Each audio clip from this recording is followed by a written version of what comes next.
In the shadowed halls of Larchwood Manor, a single gunshot echoes, and Sir Reginald Ashby is found dead in a locked study. A musky cologne sandalwood, an amber lingering like a killer's taunt. Hercule Poirot, with his razor-sharp mind, unravels a web of clues, a hidden passage, a stolen Venetian painting, a locket marked M.B., and a whispered name, Il Profumo. But as the scent leads to a prime suspect, a shocking twist unveils the true murderer, master of deception. Hiding in plain sight, their cologne not just a clue, but a fatal mistake. Can Poirot unmask the killer before the scent fades? Chapter 1. The Invitation to Larchwood. Poirot sat in the plush armchair of his London flat, the morning light filtering through the curtains, casting a soft glow on the polished mahogany table before him. His fingers, precise and deliberate, smoothed the ends of his meticulously groomed moustache, a ritual as familiar as the ticking of the ormolu clock on the mantelpiece. The air was scented with the faint aroma of his preferred tisane, a blend of herbs that soothed his senses and sharpened his mind. Before him lay an envelope, its crisp cream paper bearing the crest of Larchwood Manor, a name that stirred a flicker of curiosity in his keen intellect. The letter, penned in a firm, elegant hand, was an invitation from Sir Reginald Ashby, a man whose reputation as an art collector preceded him. Poirot's eyes, sharp as a hawk's, scanned the words again, noting the measured tone, the hint of urgency beneath the formal courtesy. Sir Reginald requested his presence at Larchwood for a weekend, citing a matter of utmost delicacy concerning a recent acquisition, a Renaissance painting rumoured to carry a shadow of mystery. The invitation was not merely a social call. It was a summons to a puzzle, and Poirot, ever the connoisseur of enigmas, felt his pulse quicken. He rose, his small, neat figure moving with the grace of a man who valued order in all things. His valet George had already packed a suitcase with the precision Poirot demanded, suits pressed, shoes polished, and a small case for his toiletries, including the pomade that kept his moustache impeccable. As he prepared to depart, Poirot's thoughts turned to Larchwood Manor. He had heard of its grandeur, its sprawling grounds, and its master's obsession with art. But there was something else, a whisper of scandal, perhaps, or a secret buried. In the estate's ivor-clad walls, the train awaited, and with it, the promise of intrigue. The journey to Larchwood was a study in contrasts. The bustling chaos of London's station gave way to the serene English countryside, where rolling hills and hedgerows unfolded under a sky heavy with the threat of rain. Poirot, seated in a first-class carriage, observed his fellow passengers with detached amusement, clergymen absorbed in a book, a young couple whispering secrets, a dour businessman scribbling notes. None, he noted, wore the distinctive cologne. That would soon become the thread of his investigation. His mind, however, was already at Larchwood, piecing together the fragments of what he knew. Sir Reginald, a man of wealth and taste, his wife, Lady Margaret, known for her elegance but rumoured to be distant, and a household that, like all great houses, likely concealed tensions beneath its polished surface. The train slowed as it approached Larchwood Station, a quaint platform bordered by wildflowers. A chauffeured car awaited, its driver a taciturn man in livery who introduced himself as Grayson, the butler. Poirot noted the man's impeccable posture, the way his eyes avoided direct contact, and the faint scent of polish that clung to him. No cologne, only the utilitarian aroma of duty. The drive to the manor was brief, the car winding through lanes shaded by ancient oaks until the estate came into view. Larchwood Manor stood like a monument to permanence, its stone facade weathered yet proud, its windows glinting like watchful eyes. Ivy clung to the walls, and the air carried a hint of damp earth, mingled with something else, a musky, expensive cologne, elusive yet unmistakable. Grayson led Poirot into the entrance hall, a cavernous space adorned with tapestries and a chandelier that sparkled like a constellation. The scent of cologne lingered here, stronger now, and Poirot's nose twitched as he catalogued it. Sandalwood, amber, a trace of spice. It was a masculine scent, rare and costly, the kind worn by a man of discernment or ambition. He filed the observation away, his mind already weaving connections. The butler announced his arrival, and the household began to assemble.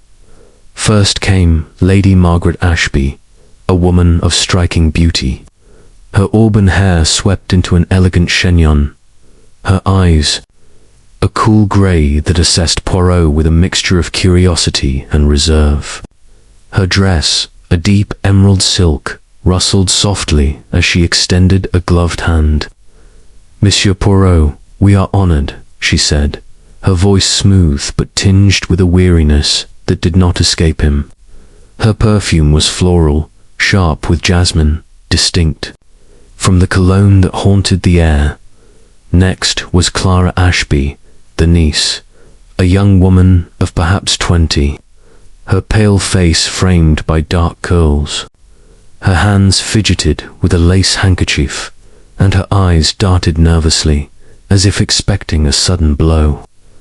I've read of your cases, Monsieur Poirot," she stammered, her voice barely above a whisper. Poirot noted her lack of scent, her simplicity a contrast to her aunt's sophistication. There was fear in her, he thought, but of what?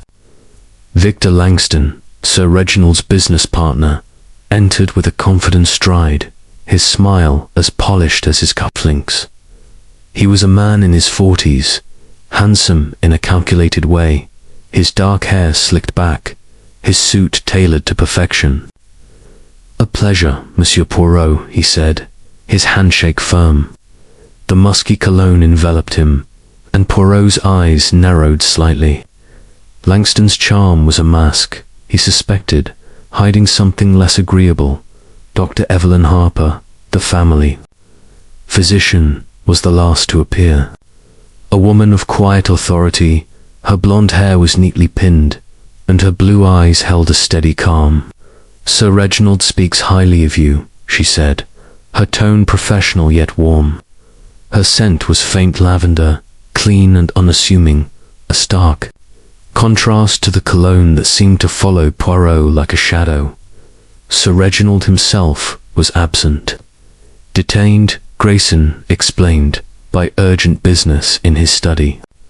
The butler's voice was neutral, but Poirot caught a flicker of something disapproval, perhaps. In his expression, the household, he sensed, was a tapestry of secrets, each thread waiting to be tugged. Dinner was served in the dining room, a grand space lit by candelabra, the table set with crystal and silver. The conversation was polite but strained, the absence of Sir Reginald casting a pall. Lady Margaret spoke of the estate's history, her words carefully chosen, while Clara picked at her food, her eyes fixed on her plate. Langston regaled the table with tales of his travels, his anecdotes polished but hollow. Dr. Harper listened attentively, interjecting with measured comments, her composure unshakable. Poirot, ever observant, noted the undercurrents. Lady Margaret's subtle barbs at Langston, Clara's flinches at sudden noises, and the way Grayson moved silently, his presence almost ghostly, as the meal concluded. Poirot caught the cologne again, stronger now, as if its wearer had passed close by. He glanced at Langston, but the man was engrossed in a discussion with Dr. Harper. The scent seemed to drift from the direction of the study, where Sir Reginald was said to be working. Poirot's curiosity deepened. Was the cologne a signature of the master of the house, or did it belong to another? The evening drew to a close, and the guests retired to the drawing-room for coffee. Poirot declined, citing a desire to stretch his legs. He wandered the halls, his footsteps muffled by thick carpets, his senses alert. The manor was a labyrinth of history, its walls lined with portraits of stern-faced ancestors, their eyes seeming to follow him. He paused outside the study, the heavy oak door closed, a sliver of light escaping beneath. The cologne was unmistakable now, thick in the air, and Poirot's hand rested on the doorknob, tempted to knock. Before he could act, a scream pierced the silence, high and sharp, shattering the manor's calm. It came from the direction of the guest wing, and Poirot's heart quickened. He moved swiftly, his small frame belying his agility, and found Clara. At the end of the corridor, her face ashen, her hands pressed to her mouth. "Monsieur Poirot," she gasped. "The study uncle, Reginald He's dead." Poirot followed her, the household converging behind him. Grayson, with a strength surprising for his lean frame, forced open the study door, which had been locked from the inside. The sight within was grim. Sir Reginald Ashby sat slumped at his desk, a single gunshot wound staining his waistcoat crimson. The window was latched, the room sealed, and no weapon was visible. The air was heavy with the musky cologne, its presence now a taunt, a challenge to Poirot's intellect. Lady Margaret stifled a cry, her composure cracking. Clara collapsed into a chair, sobbing. Langston's face was a mask of shock, though his eyes flickered with something Poirot could not yet name. Dr. Harper knelt beside the body, her fingers checking for a pulse, her expression grim. "He's gone," she said softly, her voice steady despite the horror. Grayson stood at the door, his face unreadable, but Poirot noted the slight tremor in his hands. The cologne, he thought, was the key.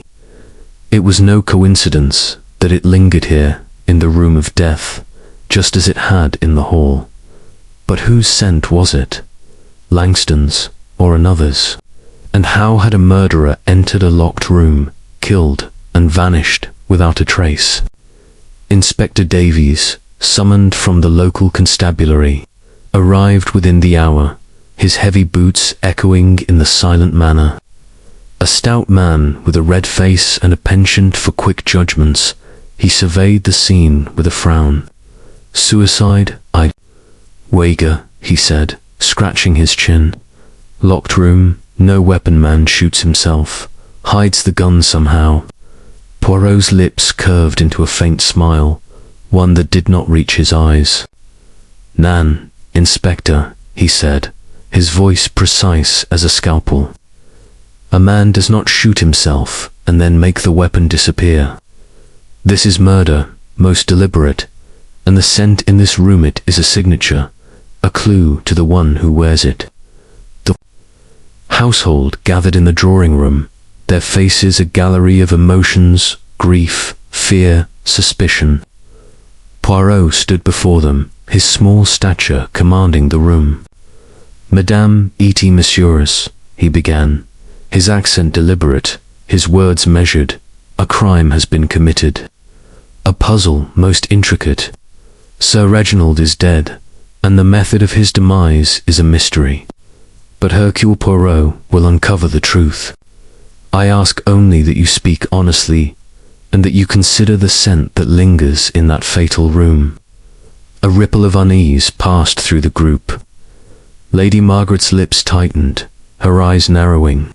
Clara clutched her handkerchief, her knuckles white. Langston's smile faltered, and Dr. Harper's calm gaze met Poirot's with a hint of challenge. Grayson, at the edge of the room, seemed to blend into the shadows.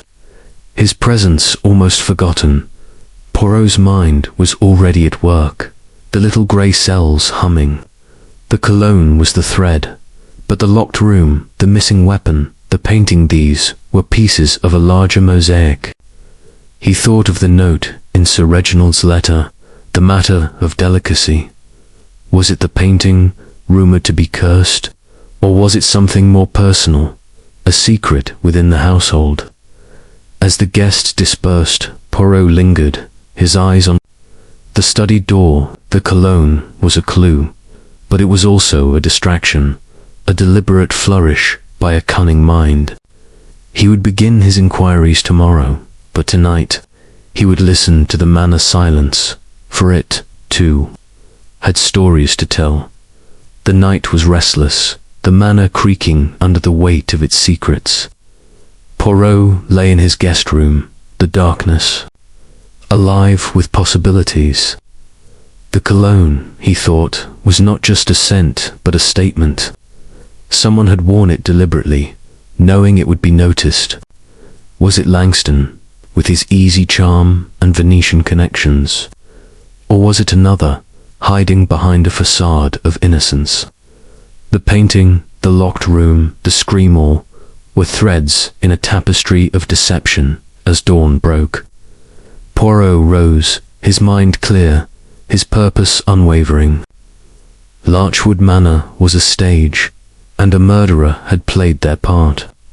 But Hercule Poirot, with his little grey cells and his unerring sense of order, would bring the curtain down on their performance. The scent of cologne would lead him to the truth.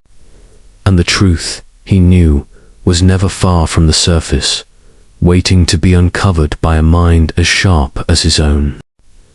Chapter 2.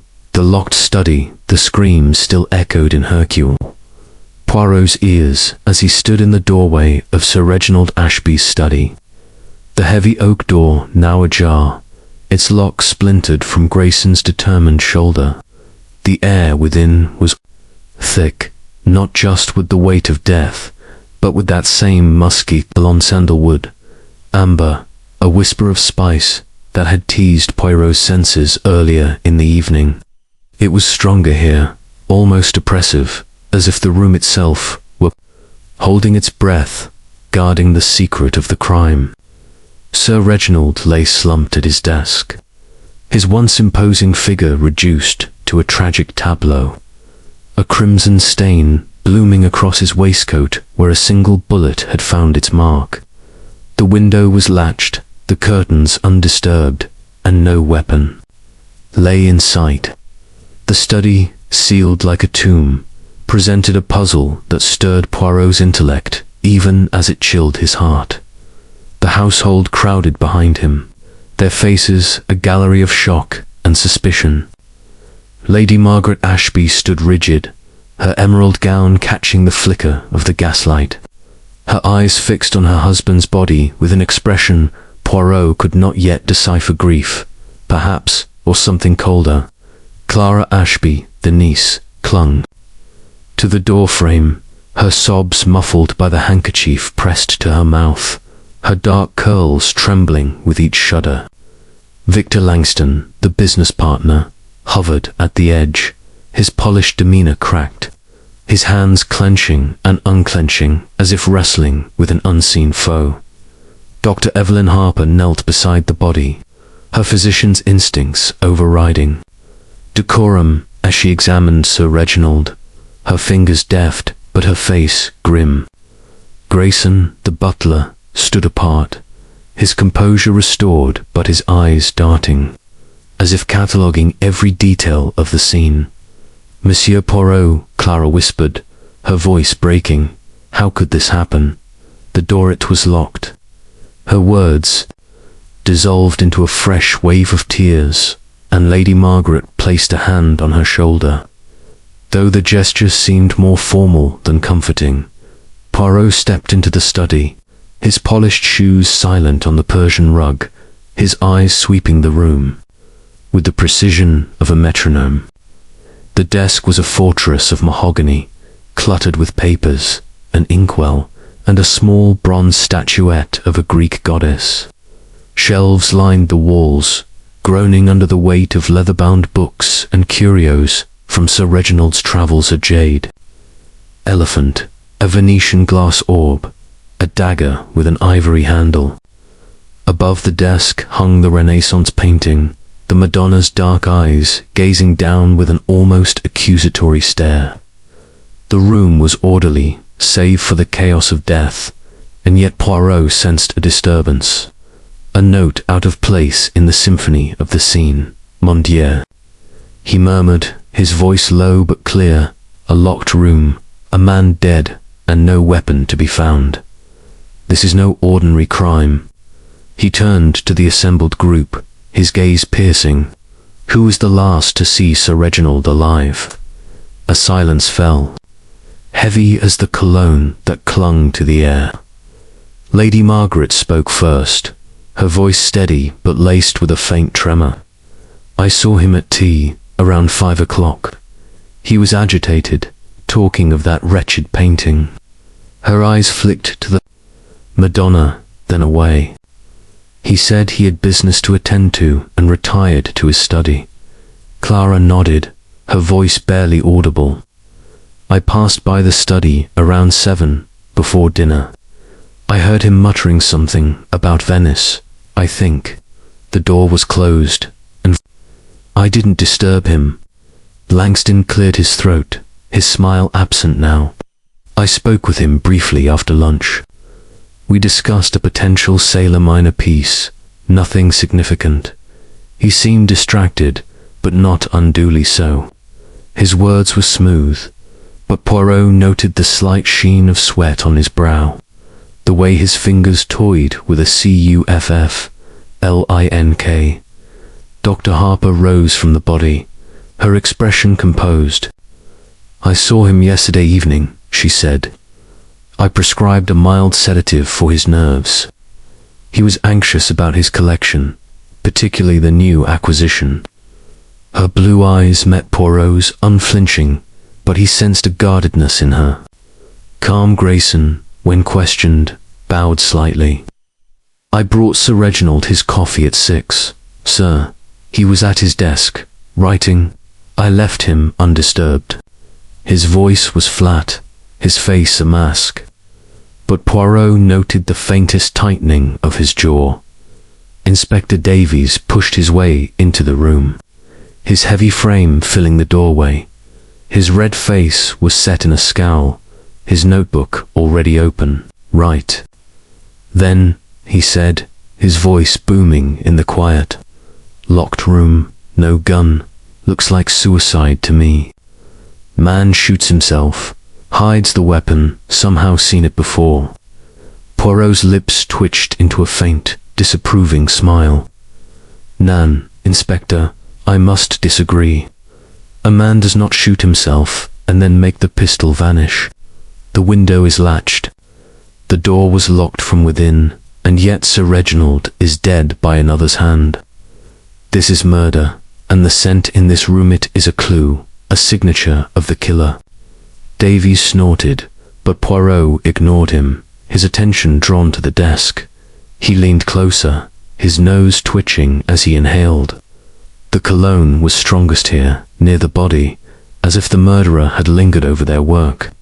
He examined Sir Reginald's hands clean, no powder burns, no sign of struggle. The papers on the desk were neatly stacked, save for one sheet, slightly askew. Bearing a single line in Sir Reginald's hand, the mask hides the truth.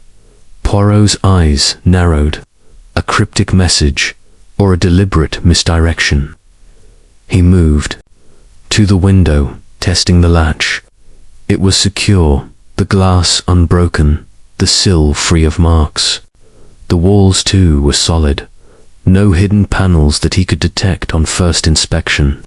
Yet the cologne suggested presence, a person who had been here, close to the victim. He turned to the painting, its heavy frame catching his eye. A faint scratch marred the gilding, barely noticeable unless one looked closely. Poirot filed it away, his mind already turning over possibilities. Inspector, he said, turning to Davies, I require this room sealed. No one is to enter without my permission. The clues here, they are delicate, and we must not disturb them. Davies grumbled but nodded, barking orders to a constable who had arrived with him. The household was ushered out, Clara still weeping, Lady Margaret's face a mask of control. Langston lingered a moment, his eyes on the painting, before following the others. Dr. Harper paused to speak to Poirot. "If you need my medical notes on Sir Reginald, I can provide them," she offered. He was in good health, physically, but his mind was troubled. "Mercy," Dr. Poirot replied, his tone polite but probing. "I will speak with you." Soon, as the room emptied, Poirot remained, his eyes roving over every detail. The cologne was the key, he was certain, but its presence raised questions. Langston wore it, yet the scent was too pervasive, too deliberate. Could it be a plant? A false trail laid by a cunning mind? And the locked room, how had the murderer entered and exited without leaving a trace? The painting, the note, the scratch on the frame were pieces of a puzzle that did not yet fit. He stepped closer to the Madonna, its dark eyes seeming to watch him. The curse, he thought, was nonsense, but the painting's history was not. Sir Reginald's letter had mentioned Venice, and Clara had heard him speak of it. Was the painting the motive, or a distraction? Poirot's fingers brushed the frame, and he felt a slight give, a subtle movement that suggested more than met the eye. He made a mental note to examine it further, but for now he had the household to contend with. As he left the study, locking the door behind him, Poirot felt the weight of the case settle upon him. The cologne was a thread, but it led to a labyrinth. The murderer had been bold, leaving their scent as a taunt, but Poirot was no ordinary adversary. His little grey cells were already at work, and he would not rest until the truth was laid bare. Chapter 3. The Scent of Motive. The morning after Sir Reginald Ashby's murder dawned grey and heavy. The sky over Larchwood Manor shrouded in mist that clung to the estate like a mourner's veil. Hercule Poirot stood at the window of the morning room, his small, neat figure silhouetted against the pallid light, his hands clasped behind his back. The household was subdued, the air thick with unspoken questions. But Poirot's mind was alive, his little grey cells weaving through the threads. Of the case, the musky sandalwood amber, a hint of spice remained his guiding clue. A scent that lingered not just in the locked study, but in his thoughts. A taunting signature of the killer. Breakfast had been a sombre affair, the clink of porcelain, and the murmur of strained pleasantries doing little to mask the tension. Lady Margaret had presided with her usual elegance, though her eyes were shadowed, her movements precise but weary. Clara, pale and silent, had barely touched her food, her gaze fixed on some distant point. Victor Langston had attempted levity, his charm falling flat against the gloom, while Dr. Evelyn Harper maintained her calm professionalism, her comments limited to practical matters. Grayson, the butler, moved with his customary efficiency, yet Poirot noted a subtle stiffness in his posture, as if he, too, carried the weight of the night's events. Now, as the household dispersed, Poirot began his inquiries, determined to uncover the motives that lay beneath the polished surface of Larchwood. He started with Lady Margaret, inviting her to the library, a room of towering shelves and leather-bound tomes, its air heavy with the scent of old paper. She sat opposite him, her emerald dress exchanged for a sombre grey, her hands folded in her lap, her grey eyes meeting his with a guarded intensity. Madame Poirot began, his voice soft but incisive. "You will permit me to ask questions of a personal nature." Sir Reginald's death it is a tragedy, but it is also a puzzle. Tell me, if you please, of your life with him. Was all well between you? Lady Margaret's lips tightened, a flicker of emotion crossing her face before she mastered it. Our marriage was not a storybook romance, Monsieur Poirot, she said, her voice low. Reginald was consumed by his art collection, particularly in recent years. It was his passion, his obsession. I confess, it drove a wedge between us. He spent hours in that study, poring over his treasures, while She paused, her fingers tightening in her lap.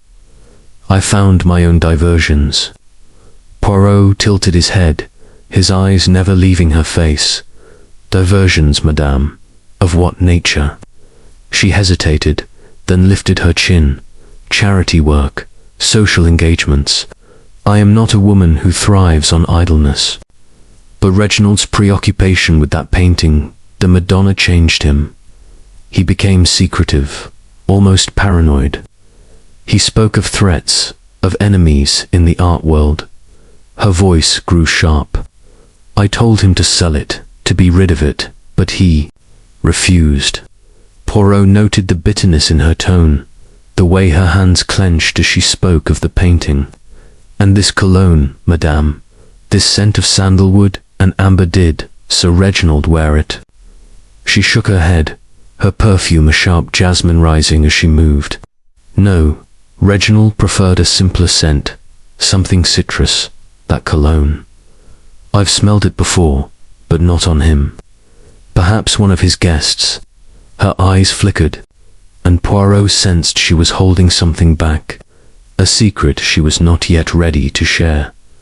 He thanked her and moved on to Clara, whom he found in the conservatory, surrounded by ferns and orchids, their lush greenery a stark contrast to her pallor. She sat on a wicker chair, her hands twisting the ever-present handkerchief, her dark eyes wide with fear. Monsieur Poirot, she said before he could speak, I didn't do it. I swear it. I loved Uncle Reginald. Poirot raised a hand, his expression gentle but probing. Mademoiselle, no one accuses you, but you must help me. You said you heard Sir Reginald speak of Venice last night. What else did you hear? And this Colin, have you noticed it before? Clara's hands trembled, and she looked away, her voice barely a whisper. Uncle was different these past weeks. He said the painting was dangerous, that it brought trouble. I heard him muttering about a man in Venice, someone he didn't trust. As for the cologne, she hesitated, her cheeks flushing. I've smelled it in the house, but I don't know whose it is. It's strong, like someone wants to be noticed.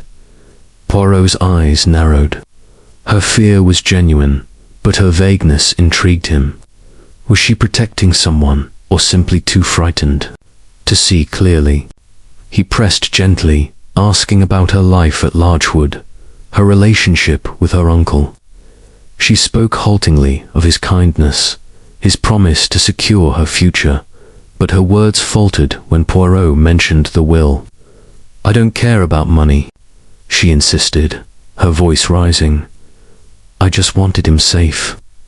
Next, Poirot sought Victor Langston, finding him in the billiard room, idly rolling a cue ball across the green felt. Langston's smile returned, but it was strained, his dark eyes wary. The musky cologne enveloped him, unmistakable, and Poirot's senses sharpened. Monsieur Langston, he said, his tone deceptively mild, you and Sir Reginald were partners in business, yet I sense not all was harmonious. Tell me of your dealings. Langston leaned against the table, his posture relaxed, but his fingers tapping a restless rhythm. Reginald and I had our differences, he admitted. He was planning to sell a piece from the collection of minor work, but valuable. I disagreed. It was a matter of principle, you understand. The collection was his legacy. He paused, then added, "But I had no reason to wish him harm. We were friends, after all." Poirot's smile was thin. "And this cologne, monsieur, it is yours, is it not? I smell it now, as I did in the study." Langston's hand froze on the cue ball, his smile faltering. "I suppose it is," he said, recovering quickly. "A gift from a client in Venice. I wear it often." Surely you don't think he laughed, but it was forced. And Poirot noted the sweat beading at his temples. Dr. Evelyn Harper was next. Meeting Poirot in the drawing room, her calm demeanor a contrast to the other's agitation. Her blonde hair was neatly pinned, her blue eyes steady, her lavender scent faint but distinct. Dr. Poirot said, settling into a chair, "You knew Sir Reginald's state of mind. Tell me what troubled him." She folded her hands, her voice measured. Sir Reginald was under strain. The painting, the Madonna, possessed him. He believed it was stolen, that its acquisition put him at risk. I prescribed a sedative to ease his anxiety, but he was not himself. He spoke of betrayal, of someone close. She met Poirot's gaze. "As for the cologne, I've noticed it in the house, but I can't place it. It's not mine." Poirot nodded, his mind cataloguing her words. Her calm was almost too perfect, her answers too precise. Was she merely professional, or was there calculation beneath her composure? Finally, he spoke with Grayson, the butler, in the pantry, surrounded by gleaming silver and crystal. Grayson stood ramrod straight, his face impassive, his scent one of polish and starch, devoid of cologne. "Monsieur Grayson," Poirot said, "you were the last to see Sir Reginald alive, with his coffee at 6. What was his demeanor?" "He was preoccupied, sir," Grayson replied, his voice even. "He was writing, as he often did. I left the coffee and departed. I noticed nothing unusual." His eyes met Poirot's briefly, then slid away, a gesture so subtle it might have gone unnoticed by a less observant man. Poirot dismissed him, his mind turning over the morning's revelations. Lady Margaret's resentment, Clara's fear, Langston's unease, Harper's calm, Grayson's reservage, held a piece of the puzzle. The cologne pointed to Langston, but its prominence felt deliberate, a possible misdirection. The painting, the note about a mask, the locked room all suggested a mind both bold and cunning as he returned to the study. Now guarded by a constable, Poirot paused at the door, inhaling deeply. The cologne lingered, fainter now, but still present, a reminder of the killer's presence. He thought of the painting, its dark eyes and scratched frame, and of Clara's mention of Venice. A motive was forming, nebulous but growing clearer. Greed, perhaps, or revenge, or a secret tied to the stolen Madonna. The scent was the thread, but the truth lay in the motives it concealed. Poirot straightened, his resolve firm.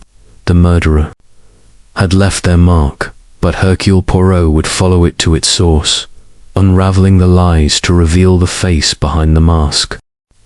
Chapter 4. The cursed painting. The mist had lifted by midday, but a chill lingered over Larchwood Manor, as if the house itself mourned Sir Reginald Ashby's death. Hercule Poirot stood alone in the locked study, the constable posted outside. At his insistence, ensuring no one disturbed his communion with the crime scene. The air was still heavy with the musky cologne sandalwood amber, a whisper of spice, but it was fainter now, dissipating like a ghost retreating into the shadows. Poirot's sharp eyes roamed the room, settling on the Renaissance painting. Above the desk, its Madonna gazing down with an enigmatic sorrow that seemed to mock the tragedy below. The painting was the heart of the mystery. Poirot was certain. Sir Reginald's obsession, Lady Margaret's resentment, Clara's cryptic whispers of danger all pointed to this small, exquisite canvas. Its colors muted by time, its frame heavy with ornate gilding.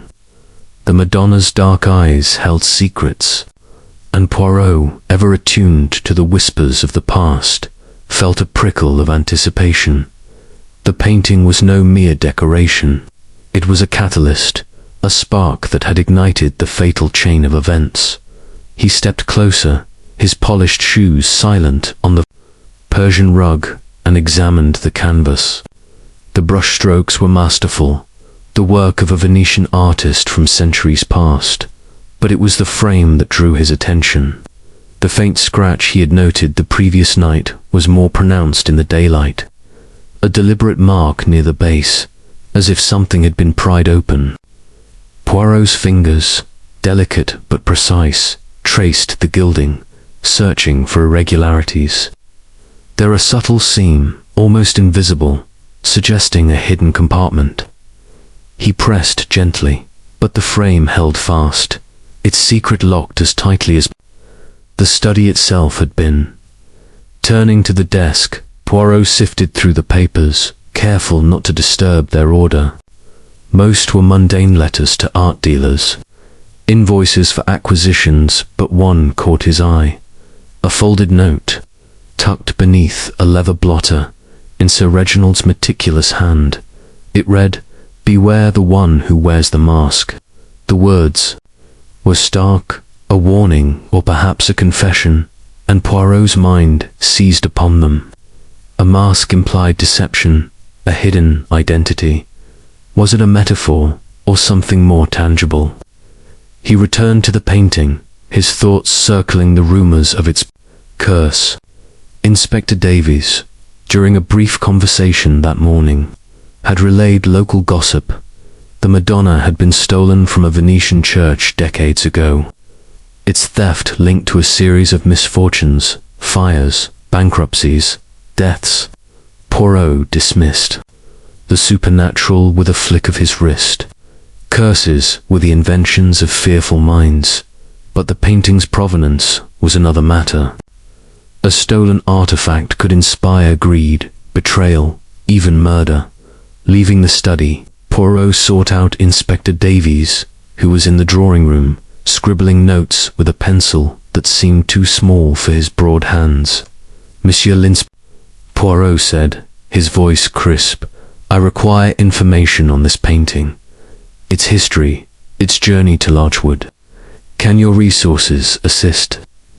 Davies grunted, his skepticism evident. "You think the old picture's the key? Sounds like a lot of nonsense to me. But I'll send a wire to London, see what the art chaps know." He paused, then added, "Found anything else? That cologne you keep going on about?" Smile was enigmatic. "The cologne, Inspector, is a thread, but the painting it is the loom on which the crime is woven. I will return to the study later, but first I must speak with the household again."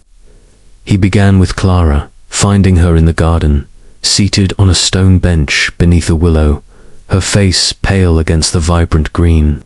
She clutched a small book of poetry, her fingers marking a page. "Mademoiselle Clara," Poirot said gently, settling beside her, "you spoke of your uncle's fears about the painting. Tell me more. What did he say?" Clara's eyes flickered with unease, her voice low. "He said it was cursed, Monsieur Poirot. Not in a superstitious way, he wasn't like that, but he believed it brought danger. He mentioned a man in Venice, someone he called Il Profumo.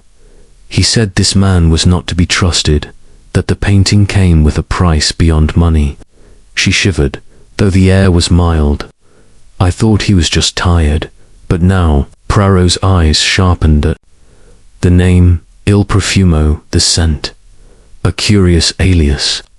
Did Sir Reginald describe this man? She shook her head. only that he was charming but dangerous. Uncle was so secretive lately, locking himself in that study. I heard him pacing at night, muttering about masks and betrayal. Her voice broke, and she looked away, her hands twisting the book. Poirot noted her distress, but pressed on. And the cologne, mademoiselle, did you notice it on anyone specific? Your uncle, perhaps, or another? Clara hesitated, her cheeks flushing. I'm not sure. It's in the house, sometimes in the halls, but I can't place it. It's strong, like someone wants it to linger. Her words echoed her earlier statement, but Poirot sensed a new fear, as if she suspected more than she dared say. He thanked her and moved to Victor Langston, whom he found in the library, leafing through a ledger with a distracted air. The musky cologne was unmistakable, wrapping Langston like a cloak. Monsieur Langston, Poirot said, his tone deceptively casual, this painting, the Madonna tea, was acquired through your connections in Venice, was it not? Langston's hand paused on the page, his smile tight. I facilitated the purchase. Yes, a contact in Venetian art dealer offered it to Reginald. It was a rare find, but I assured him it was legitimate. His voice was smooth, but Poirot caught the slight tremor in his fingers. And this dealer, Poirot pressed, did he have a name? Perhaps Il Profumo? Langston's eyes widened briefly before he laughed. A sound too sharp. That's a fanciful name, Monsieur Poirot. My contact was a man named Marco Bellini, a reputable dealer. No nicknames, no cloaks and daggers. He leaned back, but his posture was tense, his cologne a silent accusation. Poirot nodded, his expression unreadable. And the curse, monsieur? Did Sir Reginald speak of it? Langston shrugged, his nonchalance forced. He mentioned the rumors, but Reginald wasn't superstitious. He saw the painting as an investment, nothing more. His words were dismissive, but Poirot noted the way his eyes darted to the door, as if he longed to escape. Next, Poirot sought Dr. Evelyn Harper, finding her in the conservatory, tending to a wilting orchid with clinical precision.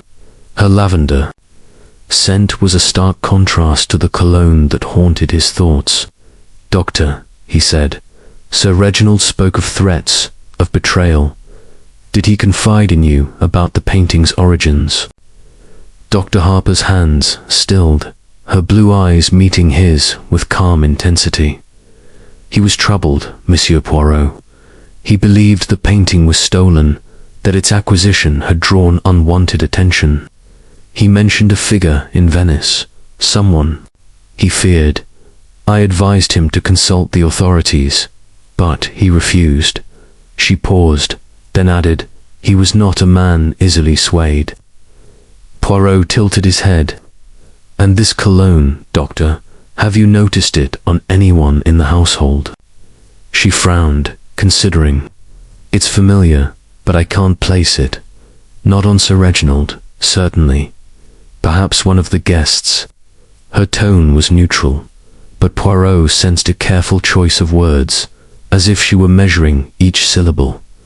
Finally, he spoke with Grayson, who was polishing silver in the dining room, his movements methodical. Monsieur Grayson, Poirot said, you served Sir Reginald for many years. Did he speak of the painting, of its dangers?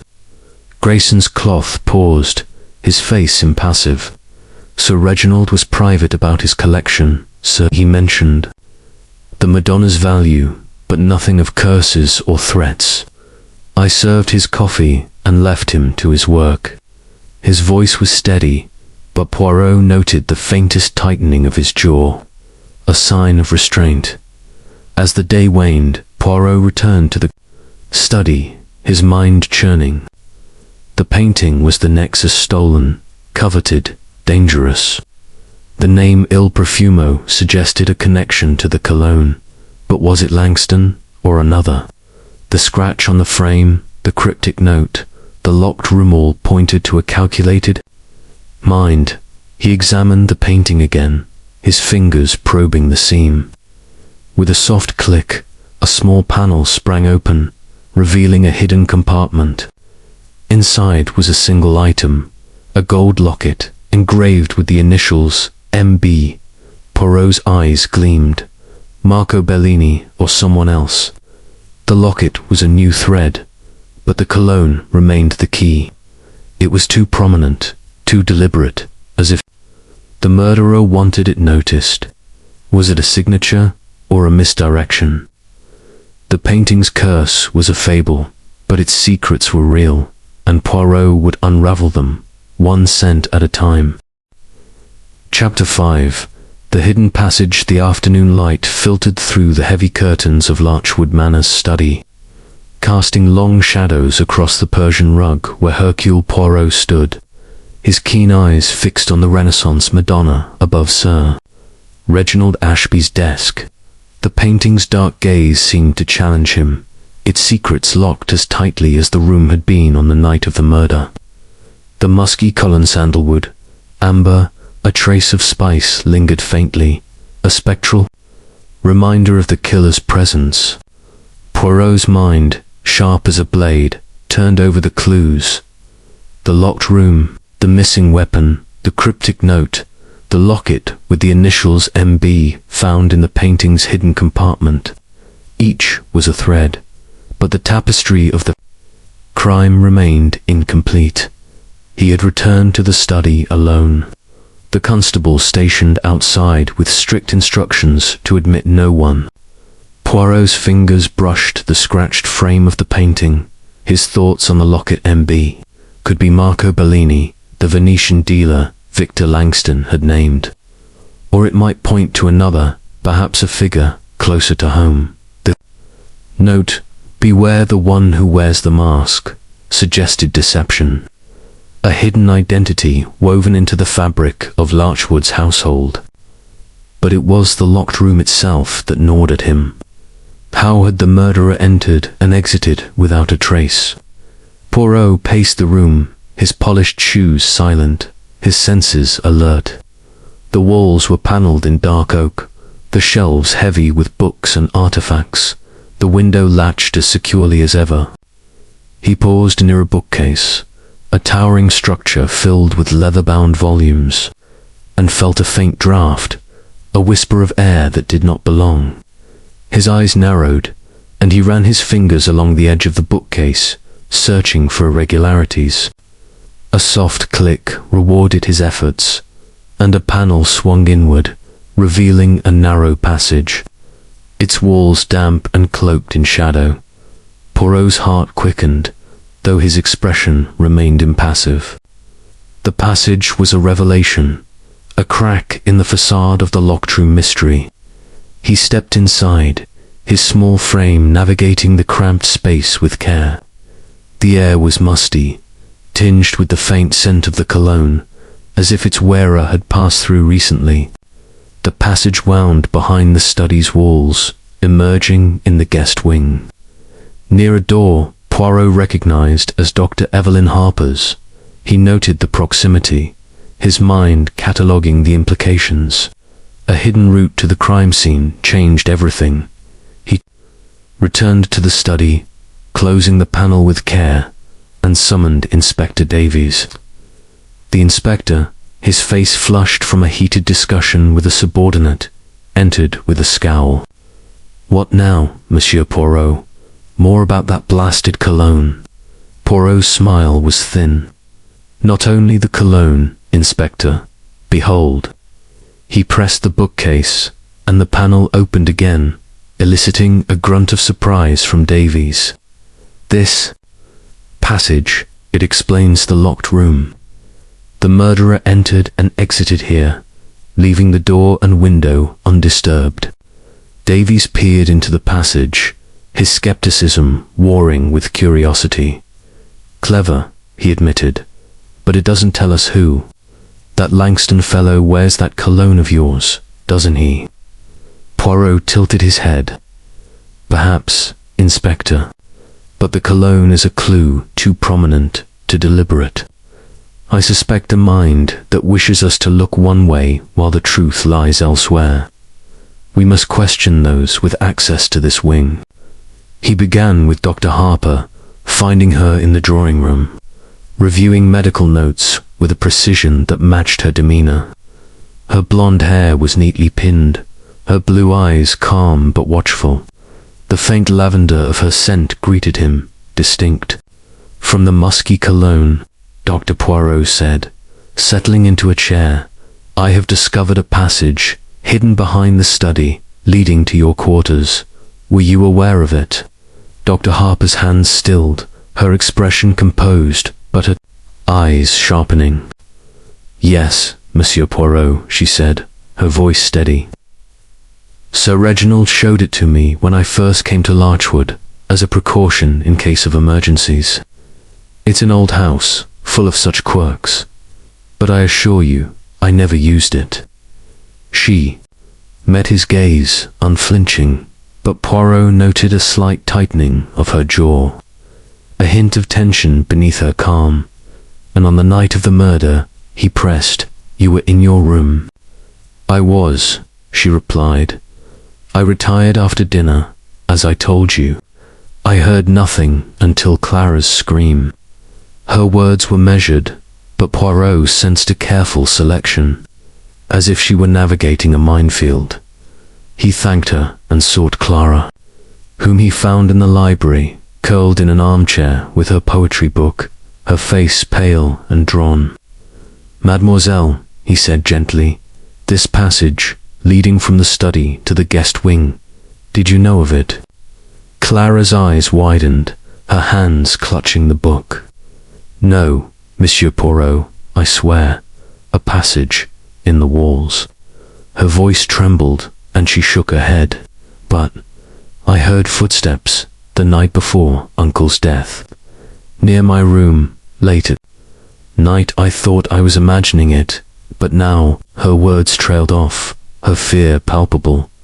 Poirot's eyes softened, but his mind was relentless. And the cologne, Mademoiselle, did you notice it in the guest wing, perhaps near your room? Hesitated, her cheeks flushing. Yes, maybe. It's hard to say. It's everywhere in this house, like a shadow.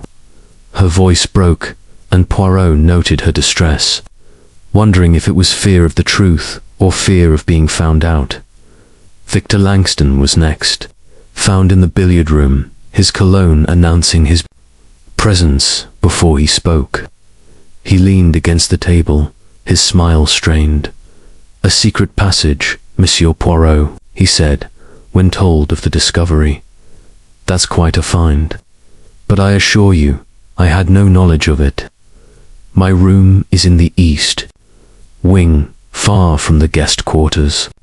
His tone was light, but his fingers drummed on the table, betraying unease. And yet, Poirot said, his voice deceptively mild, your cologne, it is the same as that in the study, in the passage. A coincidence, perhaps. Langston's smile faltered.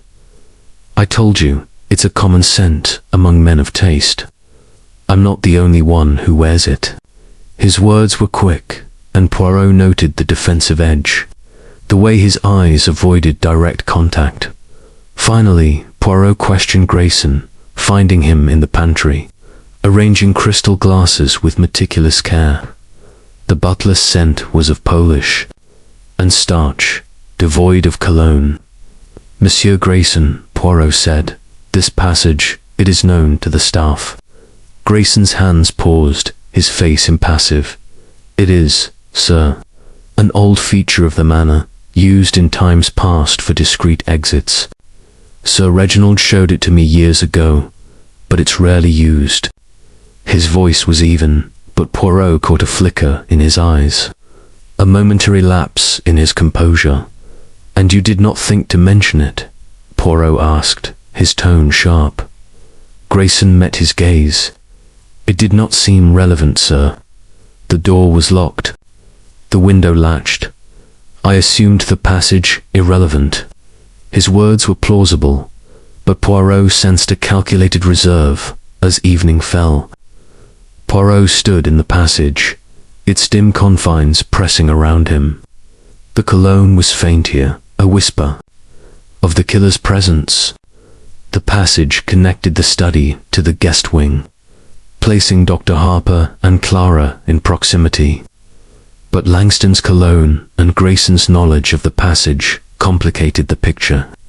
The locket, the note, the paintings, scratch all pointed to a deeper deception.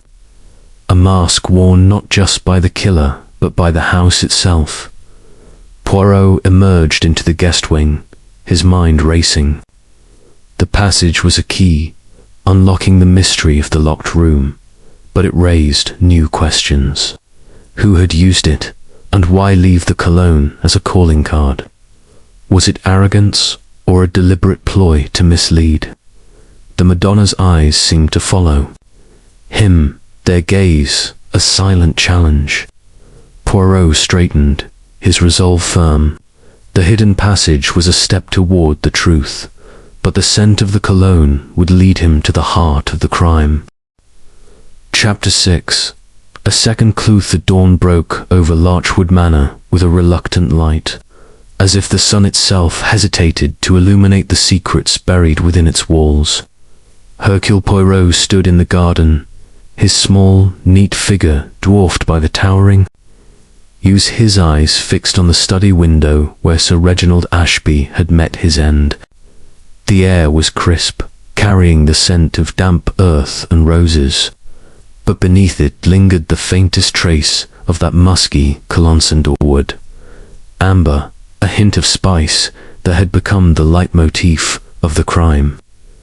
The hidden passage had cracked open the mystery of the locked room, but Poirot's little grey cells were restless, sensing the puzzle was far from solved.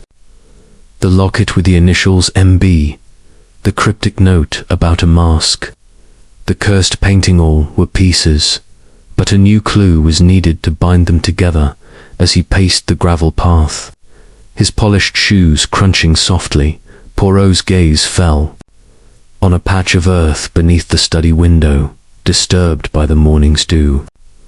There, half buried in the soil, was a torn scrap of paper, its edges frayed but its surface intact. He knelt, careful not to disturb the ground, and retrieved it with a handkerchief. The paper bore a single word, scrawled in a hasty hand: Venice. The scent of the cologne clung to it, faint but unmistakable, as if the paper had been carried by the killer's hand. Poirot's eyes gleamed. A second clue, dropped carelessly or placed deliberately, pointing to the city that haunted the case. He tucked the scrap into his pocket and returned to the manor, his mind churning. The word Venice echoed Clara's mention of her uncle's mutterings and Langston's admission of a Venetian connection. Was this a breadcrumb leading to the truth, or a trap set by a cunning mind? The cologne, ever present, suggested the latter, a killer bold enough to leave their scent, yet calculated enough to manipulate the scene inside. The household was stirring, the weight of the murder pressing on every interaction. Poirot sought out Inspector Davies, who was in the dining room, nursing a cup of tea and poring over his notes with a scowl. Monsieur l'Inspecteur, Poirot said, producing the scrap of paper. This was found beneath the study window. The word Venice and the scent of the cologne. What do you make of it? Davies squinted at the paper, his skepticism palpable. Could be nothing, a gardener's note, a guest's scribble. You're sure about that smell? He sniffed the paper and shrugged. Can't tell. But I'll have the lads search the grounds for more. Poirot's smile was polite but sharp. Do so, Inspector. But this is no gardener's note. It is a clue, perhaps a taunt. The killer wishes us to look toward Venice, but we must ask why. Leaving Davies to his grumbling, Poirot sought Victor Langston, whose cologne had marked him as a suspect from the start.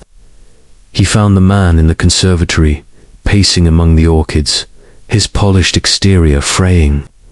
The musky scent enveloped him, and Poirot's senses sharpened. "Monsieur Langston," he said, holding up the scrap of paper, "this was found outside the study. Venice, it says. You have spoken of your dealings in that city. Is there more you wish to tell?" Langston's face tightened, his smile. "Absent Venice again. I told you, Monsieur Poirot. My contact was Marco Bellini, a legitimate dealer. I arranged the painting's purchase, nothing more." He ran a hand through his hair, a gesture of agitation. "If that paper's connected to the murder, it's news to me." Poirot's eyes narrowed.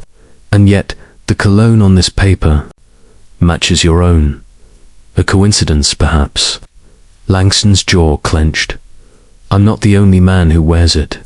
You're fishing, Poirot, and I have nothing to hide." His words were defiant, but his eyes darted to the door, betraying unease. Next, Poirot approached Clara, who was in the drawing room, her poetry book abandoned on a table. Her pale face and trembling hands spoke of sleepless nights. "Mademoiselle," he said gently, showing her the paper, "this word, Venice, it was found outside. Your uncle spoke of it, did he not? What more can you recall?" Clara's eyes widened, her voice a whisper. "He was obsessed with Venice, Monsieur Poirot. He said the painting came from there, that it carried a shadow. He mentioned a name, Il Profumo, and said he was betrayed." She hesitated, her fingers twisting her handkerchief. "I smelled that cologne near my room again last night. It frightened me." Poirot noted her fear, her reluctance to elaborate. Was she withholding something, or was her terror genuine? He pressed softly, "Near your room, mademoiselle." "At what hour?" "Late," she said, her voice barely audible. "After midnight. I thought I heard footsteps again, then that scent. I locked my door." Her eyes met his, pleading for reassurance, but Poirot offered only a nod, his mind cataloguing her words. He sought Dr. Evelyn Harper next, finding her in her room, reviewing a medical journal with her usual calm. Her lavender scent was a stark contrast to the cologne's musk. Dr. Poirot said, presenting the paper, "This clue points to Venice. Sir Reginald spoke of betrayal there. Did he confide anything further?" Dr. Harper's brow furrowed, her eyes steady. "He was vague, Monsieur Poirot. He mentioned a deal gone wrong, a man he called the Scent. I assumed it was a figure of speech. As for this paper, I've never seen it." She paused, then added, "The colonnet's been stronger since the murder, as if someone's using it to taunt us." Poirot's gaze sharpened. "A taunt, Doctor. An interesting choice of words. Have you noticed it in the guest wing, near your room?" She shook her head. "Not specifically. It's in the air, like a presence." Her tone was clinical, but Poirot sensed a guardedness, as if she were measuring her responses. Finally, he questioned Grayson, who was in the hall, directing a maid with quiet authority. His scent remained one of polish, devoid of cologne. "Monsieur Grayson," Poirot said, showing the paper, "this was found outside the study. Venice, does it mean anything to you?" Grayson's face remained impassive. "Nothing, sir. Sir Reginald spoke of his travels, but I was not privy to details." His eyes flicked to the paper, then away, a movement so swift, Poirot nearly missed it as the day wore on. Poirot retreated to the garden, the scrap of paper in his pocket a burning weight. The cologne's presence on it suggested the killer had been outside, perhaps watching, perhaps fleeing. But why leave such a clue? Was it a mistake, or a deliberate misdirection? The name Il Profumo echoed in his mind, tied to the cologne, to Venice, to the painting. The locket's initials, MB, pointed to Marco Bellini, but Langston's denials and Clara's fear suggested a deeper web. Poirot's thoughts turned to the passage, its exit near Dr. Harper's room. Could she, with her calm facade, be hiding knowledge? Or was Clara's fear a sign of manipulation, the cologne planted to unsettle her?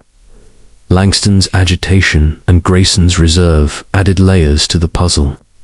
The scrap of paper was a second clue, but it raised more questions. Then it answered.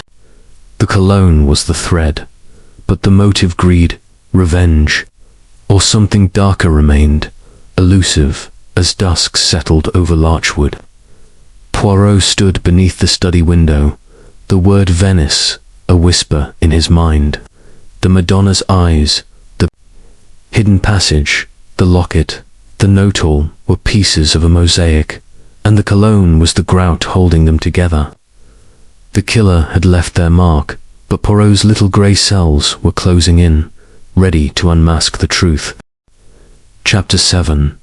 The nighttime encounter. The moon hung low over Larchwood Manor, its pale light casting eerie shadows through the tall windows, as if the house itself were conspiring to conceal its secrets. Hercule Poirot sat in his guest room, the silence of the night broken only by the distant creak of the manor's ancient timbers. His mind, ever active, churned through the clues, the musky cologne, sandalwood, amber, a hint of spice that marked the killer's presence. The hidden passage unlocking the mystery of the locked study. The locket with the initials MBA, the cryptic note warning of a masked betrayer, and the torn scrap of paper bearing the word Venice. Each was a thread, but the pattern remained elusive, the motive shrouded in shadow. Poirot knew the killer was bold, leaving the cologne as a taunt, but boldness could be a weakness, a crack through which the truth might slip. He devised a planner trap to draw out the murderer, or at least to provoke a reaction. At dinner, he announced his intention to spend the night in Sir Reginald Ashby's study, claiming he wished to commune with the clues in solitude. The household reacted with predictable unease. Lady Margaret's eyes narrowed, her lips a thin line. Clara's hands trembled, her gaze darting to the others. Victor Langston's forced laugh did little to mask his discomfort. Dr. Evelyn Harper's calm nod seemed almost too composed, and Grayson, the butler, merely inclined his head, his face a mask of neutrality. Poirot noted each response, his little grey cells cataloguing the flickers of fear and calculation. But he had no intention of sitting idly in the study. Instead, he slipped into the hidden passage, its damp walls and faint cologne scent enveloping him like a conspirator's whisper. He positioned himself near the study's entrance, concealed in the shadows. A small flashlight in one hand, his senses sharpened to the slightest sound. The manor was still, but Poirot knew the night was a stage for secrets, and he was ready to catch the killer in their act. Hours passed, the silence broken only by the occasional hoot of an owl outside. Then, shortly after midnight, a faint creak echoed through the passage footsteps, cautious and deliberate, approaching from the guest wing. Poirot's heart quickened, but his breathing remained steady, his body pressed against the cold stone. The footsteps paused, then resumed, growing closer until a figure emerged into the study, illuminated by a sliver of moonlight through the curtains. It was Clara Ashby, her pale face ghostly in the dim light, her dark curls loose around her shoulders. In her trembling hands, she clutched a small pistol, its barrel glinting faintly. She froze, her eyes wide with panic, as Poirot stepped from the passage, his flashlight casting a soft glow. "Mademoiselle Clara," he said, his voice low but firm, "what brings you here with a weapon in the dead of night?" Clara gasped, the pistol slipping from her fingers to the rug with a muffled thud. "Monsieur Poirot," she cried, her voice a strangled whisper. I wasn't going to use it. I found it in my room, hidden in a drawer, just before dinner. Someone left it there, I swear." Her eyes were wild, tears brimming, and Poirot noted the absence of the colognes. Musky scent on her only, the faint fragrance of soap and fear. He retrieved the pistol, examining it carefully. It was a small revolver, unloaded, its chambers empty. He placed it in his pocket, his gaze never leaving Clara. "Tell me, mademoiselle," he said, his tone gentle but probing, "when did you find this, and why come to the study now?" Clara sank into a chair, her hands covering her face. "I couldn't sleep," she said, her voice muffled. "That colonet was in my room again, stronger tonight, as if someone had been there. Then I found the pistol, tucked in my dressing table. I thought if I brought it here, I could hide it, or find out who left it. I was so frightened, Monsieur Poirot. Someone's trying to make me look guilty." Poirot's eyes softened, but his mind was relentless. Her story was plausible, her fear genuine, but he wondered if she was a pawn or a player. "You heard footsteps before, mademoiselle, and now this pistol. Have you seen anyone near your room?" She shook her head, her curls trembling. "No, but I feel watched. That scent, it follows me, like a warning."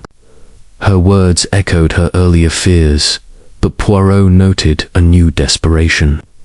As if the weight of suspicion was crushing her, he escorted her back to her room, ensuring her door was locked, and returned to the study, his thoughts racing. The pistol was a new piece of the puzzle, a deliberate plant to implicate Clara or to unsettle the household. He examined it under the study's lamp, noting its fine craftsmanship, a gentleman's weapon, likely Sir Reginald's own, reported missing weeks ago.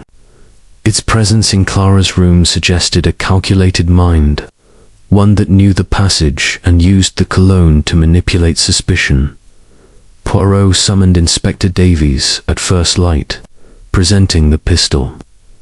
Davies's eyes widened, his skepticism giving way to grudging interest. "This changes things," he said, turning the weapon over. "No bullets, though. Odd for a murderer to leave an empty gun." "Nan," Inspector Poirot replied, his voice sharp. "It is not, or it is intentional. The killer wishes to point us toward Mademoiselle Clara, or to sow confusion. The cologne, the pistol, the passagewell are part of a performance, and we must see through the act." He questioned the household again, starting with Lady Margaret, who was in the morning room, her grey dress as severe as her expression. "A pistol in Clara's room," she said, her voice cold.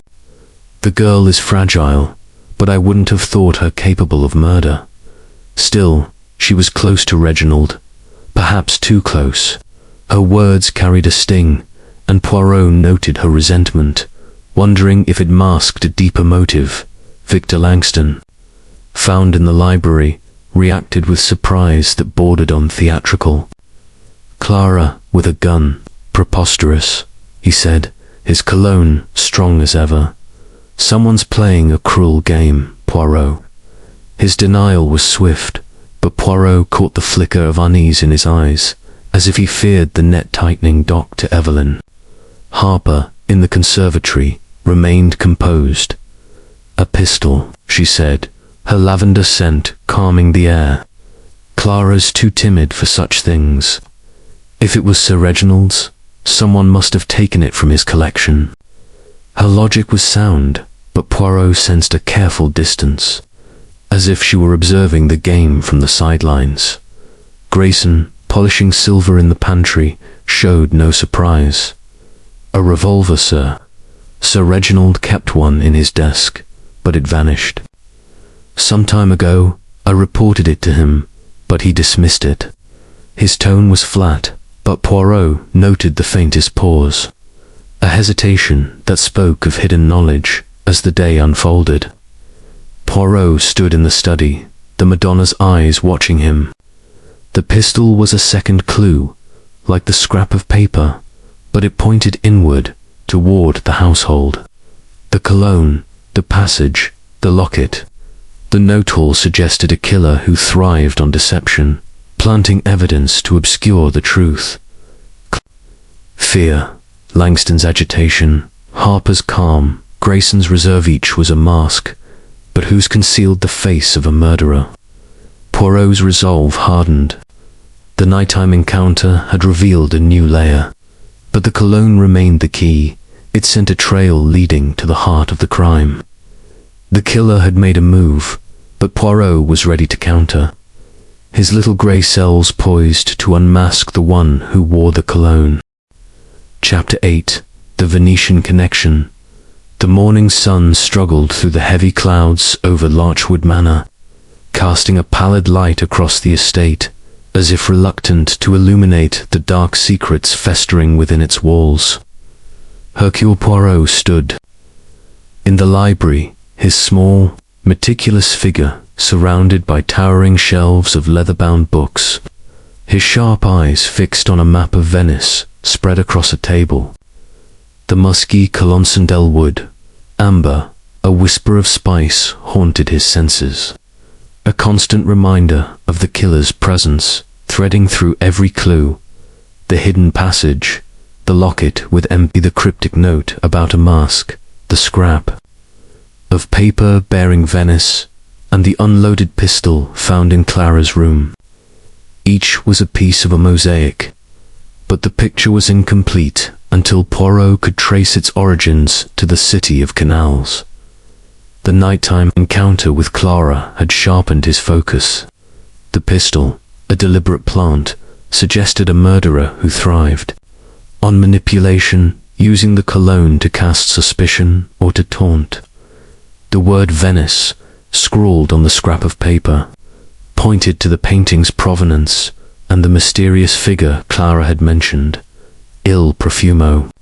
The scent Poirot's little grey cells buzzed with the certainty that Venice held the key, not just to the painting, but to the motive behind Sir Reginald Ashby's murder.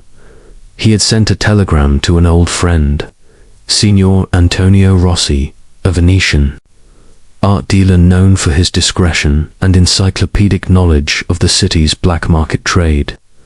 While awaiting a reply, Poirot turned his attention to the household, determined to probe the Venetian connection further. The cologne, so prominently tied to Victor Langston, was too obvious, a flourish that suggested misdirection. The locket's initials, MB, hinted at Marco Bellini, Langston's contact. But Poirot suspected a deeper truth lay hidden. He began with Langston, finding him in the billiard room, his polished demeanor fraying under the weight of suspicion. The musky cologne enveloped him, as bold as ever, and Poirot's senses sharpened. "Monsieur Langston," he said, his voice deceptively mild, "you have spoken of your Venetian dealings, of Marco Bellini. I require more. This Il Profumo, who is he, and what is his connection to the painting?" Langston's hand paused on a cue stick, his smile strained. "I've told you, Poirot Bellini is a reputable dealer. I met him in Venice last month, arranged the purchase of the Madonna.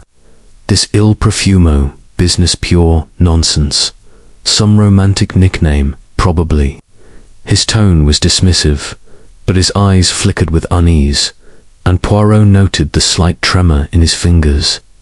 "You travelled to Venice recently, did you not?" Poirot pressed, his gaze piercing. What did you learn of the painting's history?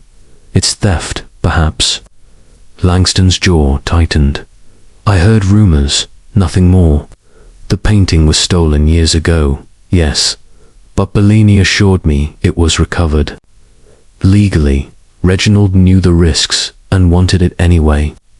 He leaned closer, his voice dropping. If you're looking for a villain, Poirot, look elsewhere. I'm no murderer. Poirot's smile was enigmatic. The cologne, monsieur, it follows you. And yet, it is in the study, the passage, the garden. A curious coincidence, Nan. Langston's face flushed. I'm not the only one who wears it. You're chasing shadows, Poirot. His words were sharp, but Poirot sensed fear beneath the bravado. Next, Poirot sought Clara, whom he found in the conservatory, surrounded by the lush greenery of ferns and orchids, her pale face and trembling hands spoke of sleepless nights, her poetry book clutched like a talisman. Mademoiselle, he said gently, you mentioned Il Profumo. Tell me more of what your uncle said about this man. Clara's eyes widened, her voice a whisper. Uncle was so frightened, Monsieur Poirot. He said Il Profumo was a shadow in Venice, someone who dealt in stolen art. He thought the painting was a trap, that it brought this man's attention to Larchwood. She hesitated, her fingers twisting the book. That cologne, I smelled it again last night, after I found the pistol. It's like he's watching me. Poirot's eyes softened, but his mind was relentless. And this Il Profumo, did Sir Reginald describe him? She shook her head. Only that he was cunning, charming. Uncle said he wore a mask, not literally, but in how he presented himself. Her voice broke, and Poirot noted her fear, wondering if it masked a deeper knowledge. Dr. Evelyn Harper was next. Found in the drawing room, her lavender sent a calm counterpoint to the cologne's musk. Dr. Poirot said, settling opposite her, Sir Reginald spoke of betrayal in Venice. This Il Profumo, did he mention such a figure to you? Harper's hands folded neatly, her blue eyes steady. He was vague, Monsieur. He said the painting's acquisition had stirred trouble, that a man in Venice, someone he called the Scent, was dangerous. I thought it was his anxiety speaking, but now, she paused, her brow furrowing. That coincidence, stronger since the murder, as if it's meant to be noticed. Poirot tilted his head. A deliberate act, you think? To point us towards someone. She nodded slowly. It's possible. A murderer who leaves such a clue is either careless or very clever. Her words were measured, but Poirot sensed a calculation, as if she were testing the waters of suspicion. Grayson, the butler, was in the pantry, his movements precise as he polished silver. His scent remained one of starch and polish, free of cologne. Monsieur Grayson, Poirot said, Sir Reginald dealt with Venice. Did he speak of a man called Il Profumo? Grayson's cloth paused, his face impassive. He mentioned Venice, sir, but no names beyond dealers and agents. He was private about such matters. His eyes met Poirot's briefly, then slid away, a gesture that spoke of restraint. As noon approached, a telegram arrived from Signor Rossi, delivered by a hurried-looking maid. Poirot read it with keen interest.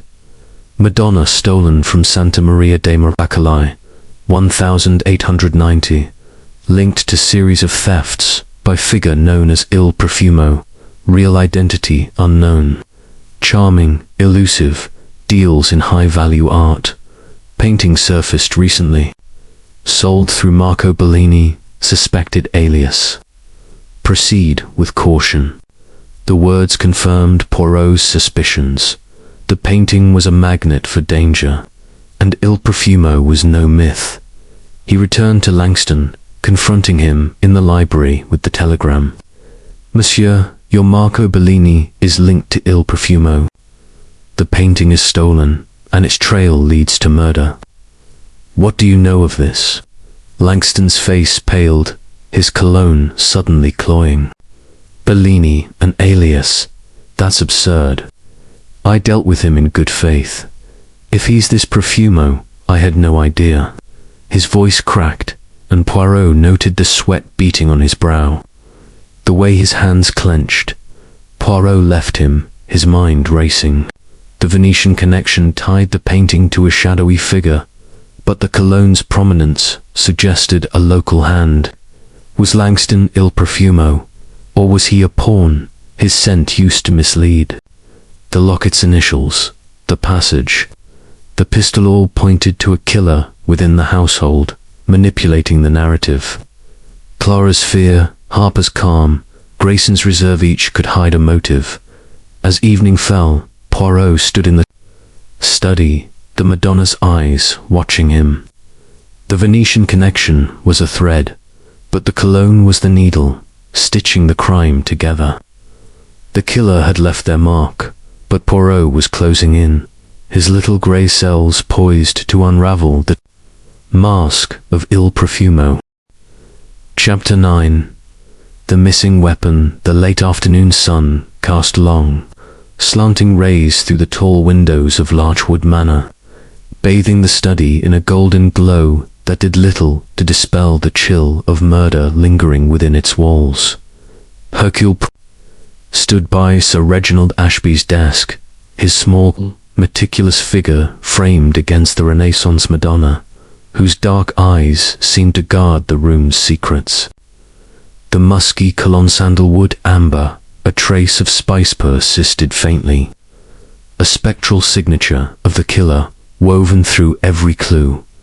The hidden passage, the locket with MB, the cryptic note about a mask, the scrap of paper marked Venice, the unloaded pistol found in Clara's room, and the Venetian connection to the elusive Il Profumo. Each was a piece of a puzzle, but the missing weapon, the revolver that had fired the fatal shot, remained the keystone. Its absence a deliberate taunt by a cunning mind. Poirot's little grey cells thrummed with purpose.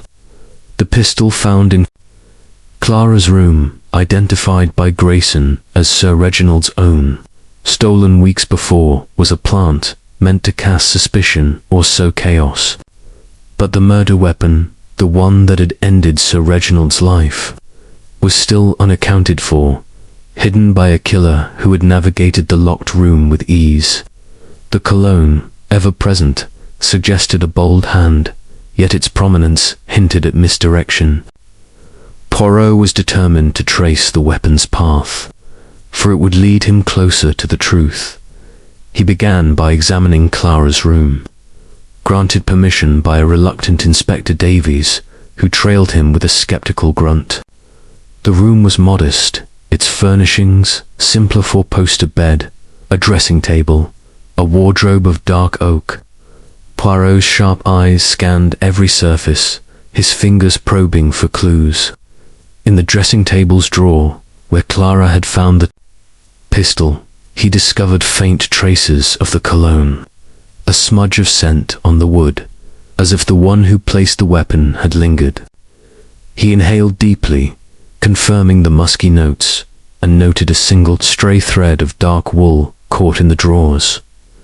Edger, clue, perhaps, of the intruder's clothing. Mademoiselle Clara, Poirot said, finding her in the drawing room, her pale face drawn with worry. This pistol in your room, it was placed there, you say. Have you noticed anything else amiss? A scent, perhaps, or an item out of place? Clara's hands twisted her handkerchief, her dark eyes wide. Only the cologne, Monsieur Poirot. It was so strong when I found the pistol, like someone had just been there. I checked my room after you took the gun, and nothing else was wrong, but I feel watched. Her voice trembled, and Poirot noted her fear. wondering if it masked knowledge or was merely the weight of suspicion. He turned to Inspector Davies, who was scribbling notes with a frown. "Inspector, this pistolet is Sir Reginald's, yes, but not the murder weapon. We must find the true revolver. Have your men searched the grounds thoroughly?" Davies nodded, his red face creased with irritation. "We've combed the garden, the paths, even the pond. Nothing. If the killer used that passage, they could have hidden it anywhere in the house." He paused, then added, "That cologne's got you obsessed, Poirot. You sure it's not just—" Langston Poirot's smile was thin. "The cologne, Inspector, is a thread, but not the only one. The weapon is key. It was not in the study, yet the shot was fired there. The killer disposed of it, but not far, I think. He sought Victor Langston next, finding him in the library, poring over a ledger with a distracted air. The musky cologne enveloped him, as bold as ever, and Poirot's senses sharpened. "Monsieur Langston," he said, his tone mild but probing. "The pistol found in Mademoiselle Clara's room was Sir Reginald's, reported missing weeks ago. Did you know of its theft?" Langston's hand froze on the ledger, his smile strained. "Missing? No, I hadn't heard. Reginald kept a revolver in his desk, but I never saw it. If someone took it, it wasn't me." His voice was steady, but Poirot noted the slight sheen of sweat on his brow, the way his fingers twitched. "And this cologne," Poirot pressed, "it was in Clara's room, with the pistol. You wear it, do you not?" Langston's eyes narrowed.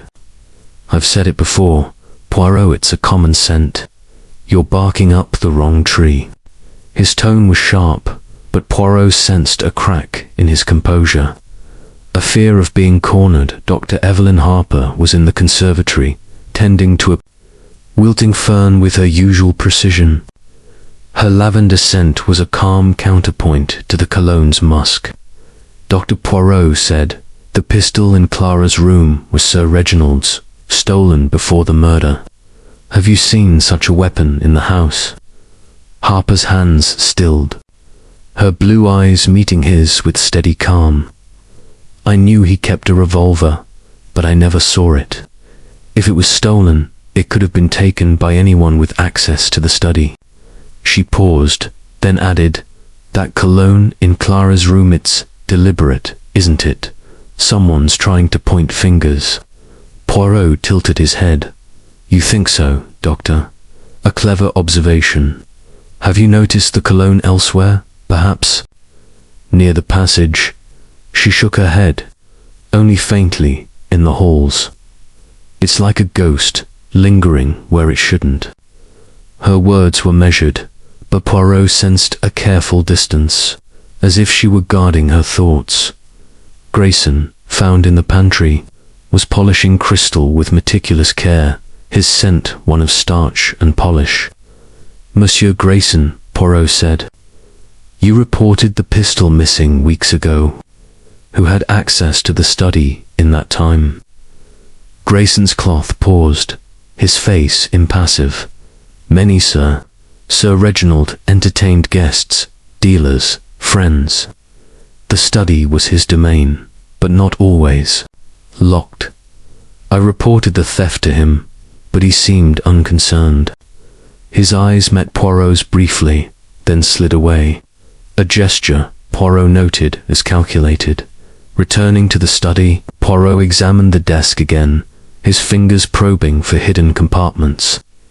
He found none, but his gaze fell on the painting's frame. The scratch now a familiar mark. He pressed the hidden panel, revealing the locket again, its MBI initials gleaming. The cologne was faint here, but the thread of dark wool from Clara's room nagged at him. He crossed to the bookcase, entering the passage, and searched its confines. Near the guest wing exit, he found another clue. A smudge of wax on the floor, as if a candle had dripped, scented faintly with the cologne. Poirot's mind raced. The wax suggested the killer had moved through the passage at night, perhaps to plant the pistol. The wool thread hinted at their clothing, but whose? Langston's cologne was damning, yet its prominence felt like a ruse. Harper's calm, Clara's fear, Grayson's reserve, all were masks, but the weapon's absence was the true deception. The killer had hidden it, but not far. Poirot was certain. The passage, the cologne, the locket all pointed to a mind that thrived on control, weaving a web of mysteriction.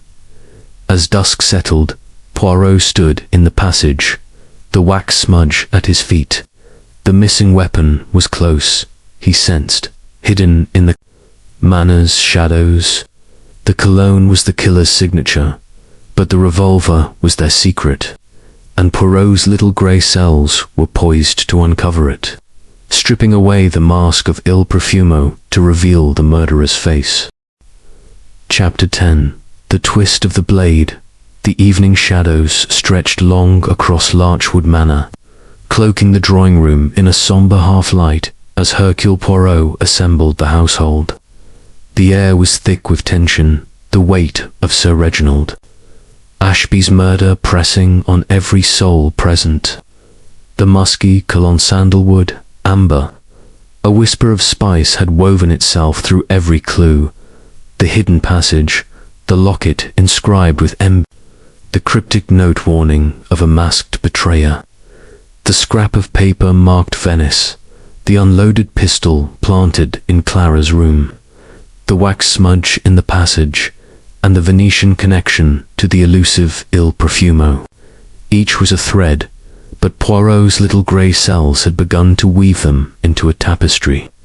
And now, with a dramatic flourish, he prepared to reveal the pattern. The suspects sat before him. Lady Margaret Ashby, her grey dress severe, her eyes cold but alert. Clara Ashby, pale and trembling, clutching her handkerchief. Victor Langston, his polished charm fraying, his cologne a bold presence. Dr. Evelyn Harper, her calm demeanour unshaken, her lavender scent a quiet counterpoint, and Grayson, the butler, standing at the room's edge, his face an impassive mask.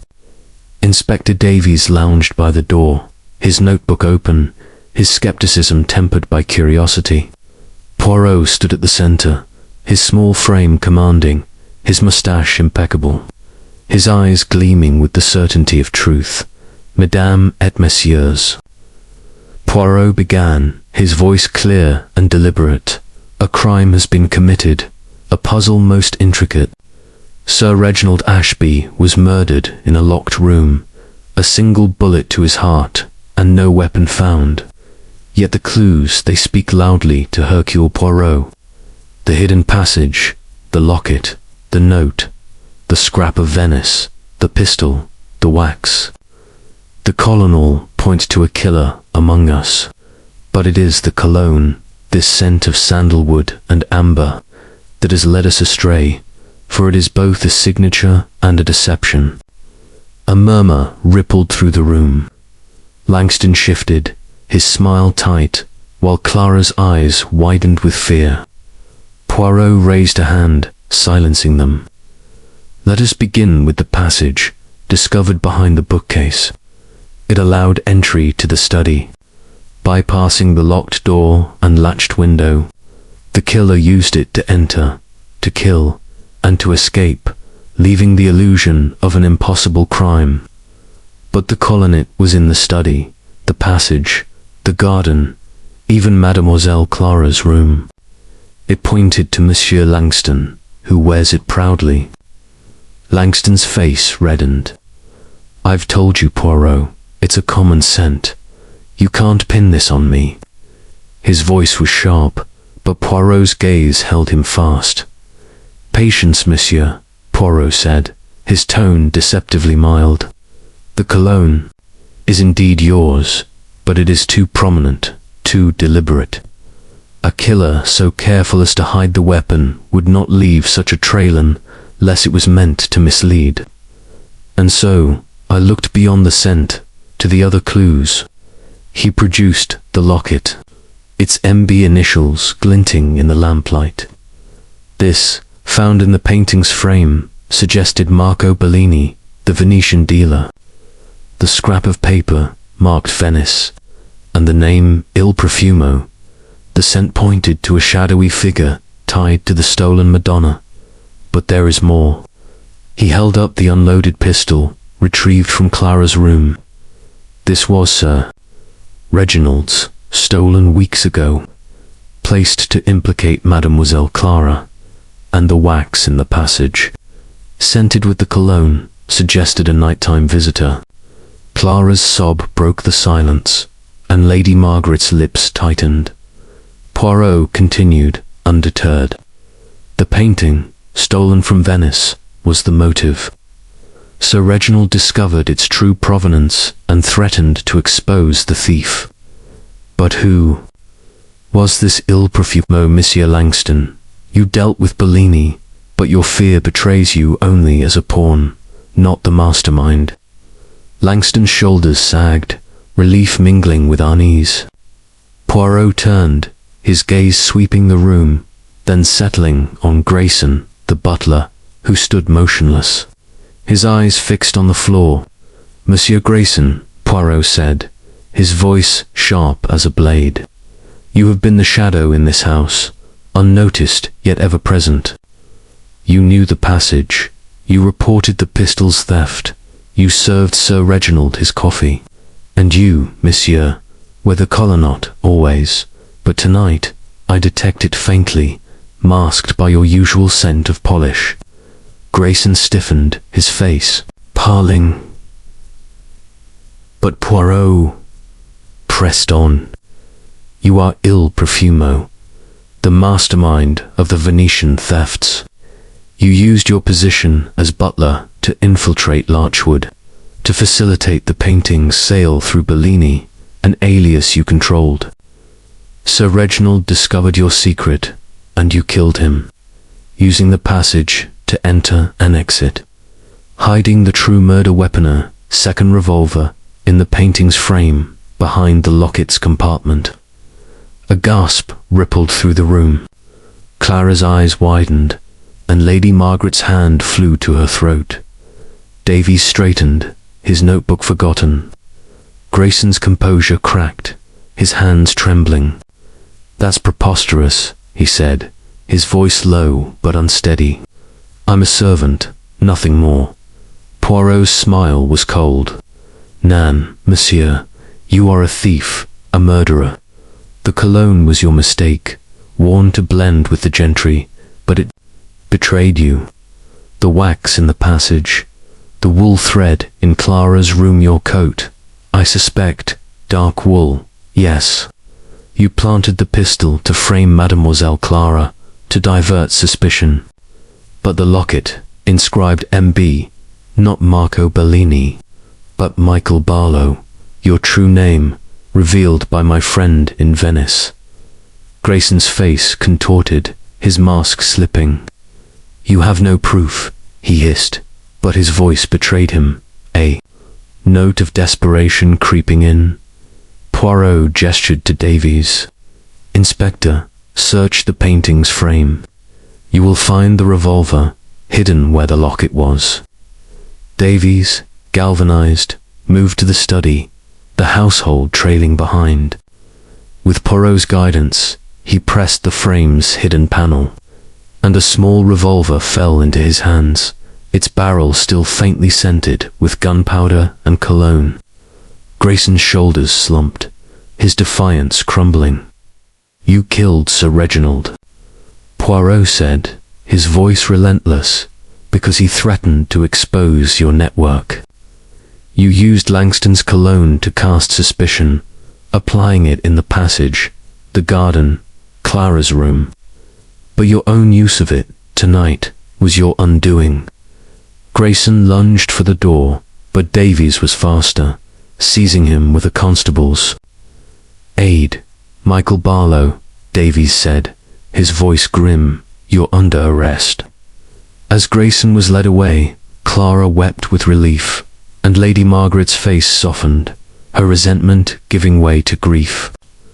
Langston exhaled, his charm restored, while Harper's calm gaze held a flicker of respect. Poirot stood apart, his mustache twitching with satisfaction. The twist of the blade had been Grayson's own arrogance, the cologne a fatal flourish that had unmasked Il Profumo. Chapter 11. The confession. The drawing-room of Larchwood Manor was steeped in a heavy silence, broken only by the faint crackle of the fire in the hearth, and the distant clatter of Inspector Davies's men securing the scene. The moon outside cast a cold, silvery light through the tall windows, illuminating the faces of the household, each etched with a mixture of shock, relief, and lingering unease. Hercule Poirot stood at the center, his small, precise figure commanding the room. His mustache impeccable, his eyes gleaming with the quiet triumph of a puzzle solved. The musky cologne sandalwood, amber, a whisper of spice, had led him to the truth. It sent a thread woven through the hidden passage, the locket with MB, the note about a masked betrayer, the scrap of paper marked Venice, the planted pistol, the wax smudge, and the Venetian connection to Il Profumo. The revolver, hidden in the painting's frame, had sealed Grayson's fate, unmasking him as Michael Barlow, the mastermind behind the murder of Sir Reginald Ashby. Grayson, now handcuffed and flanked by 2 constables, stood near the door, his once impeccable posture sagging, his face a mask of defiance, cracked by defeat. Lady Margaret Ashby sat rigidly, her grey eyes fixed on the butler, her hands clasped tightly in her lap. Clara Ashby, her face pale but no longer trembling, clutched her handkerchief, her tears replaced by a dawning relief. Victor Langston leaned against a chair, his polished charm restored, though his eyes betrayed a flicker of unease. Dr. Evelyn Harper, her lavender sent a calm presence, observed with clinical detachment, her expression unreadable. Inspector Davies, notebook in hand, watched Poirot with grudging respect, his earlier skepticism subdued by the revelation of the revolver. Poirot raised a hand, commanding silence. "Mesdames et messieurs," he began, his voice clear and measured. "The crime is solved, but the truth, it requires a confession to be complete. Monsieur Grayson, or rather, Michael Barlow, you have played a dangerous game, but the game is over. Speak, if you please, and tell us why you killed Sir Reginald Ashby." Grayson's lips twisted, his eyes darting to the assembled faces, searching for an escape that did not exist.